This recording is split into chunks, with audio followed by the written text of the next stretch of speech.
வெடிச்சு கேரமே புட்டி செஞ்சு போடும். வாங்க பார்க்கலாம். ஃபர்ஸ்ட் கேரமே ரெடி பண்ணிக்கலாம்.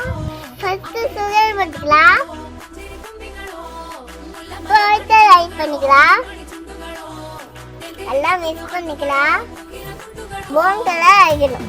கேரமே ரெடி ஆச்சு. இது ஓரமா வச்சிடலாம். இப்போ மிக்ஸி தான் எடுத்துக்கலாம். பெட்டு போட்டுக்கலாம். இப்போ எக் ஊற்றிக்கலாம். சுகர் ஆட் பண்ணிக்கலாம்.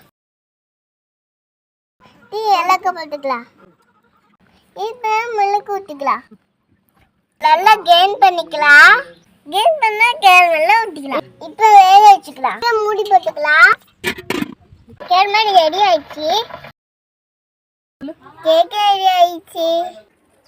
வாங்க டேஸ்ட் பண்ணலாம். லைக் பண்ணுங்க, மறக்காம சப்ஸ்கிரைப் பண்ணுங்க.